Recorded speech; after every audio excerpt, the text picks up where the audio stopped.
നമുക്ക് സിമ്പിളായിട്ടൊരു മീൻ കറി വെച്ചാലോ? അപ്പോൾ ആദ്യമായിട്ട് ചാനൽ കാണുവാണെങ്കിൽ ഒന്ന് സബ്സ്ക്രൈബ് ചെയ്ത് സപ്പോർട്ട് ചെയ്യണം. ആദ്യം വെളിച്ചെണ്ണ ഒഴിച്ച് കടുക് പൊട്ടിക്കുക. അതിനകത്തേക്ക് ചതച്ച് വെച്ച ഇഞ്ചിയും വെളുത്തുള്ളി, കറിവേപ്പിലയും ഉലുവ ഇടുക.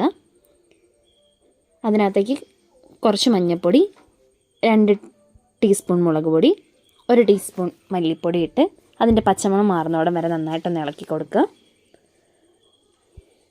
അതിനുശേഷം നമുക്കതിനാവശ്യമായ വെള്ളം ഒഴിച്ചു കൊടുക്കാം. തിളപ്പിച്ച വെള്ളമാണെങ്കിൽ നല്ലത്, സാധാ വെള്ളമാണെങ്കിലും കുഴപ്പമില്ല. അതിനകത്തേക്ക് നമുക്കിനി വേണ്ട ഉപ്പും പുളി ഇട്ട് കൊടുക്കാം. ഉപ്പും പുളിയിട്ട് നന്നായി ഇളക്കി യോജിപ്പിച്ച ശേഷം അടച്ചു വയ്ക്കണം. അതിന് തിള വന്നതിന് ശേഷം നമ്മൾ മീൻ ഇടാവുള്ളൂ. തിള വന്നതിന് ശേഷം കഴുകി വൃത്തിയാക്കി വെച്ച മീൻ നമുക്കിതിനകത്തേക്ക് ഇട്ട് കൊടുക്കാം.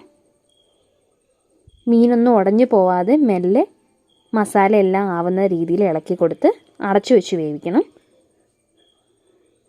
വെന്ത് കഴിയുമ്പം ഇറക്കുന്നതിന് മുന്നേ കുറച്ച് പച്ച വെളിച്ചെണ്ണ ഒഴിച്ച് നമുക്ക് ഇറക്കാവുന്നതാണ്. അപ്പോൾ അടുത്തൊരു വീഡിയോ ആയിട്ട് നമുക്ക് നാളെ കാണാം. ബായ്.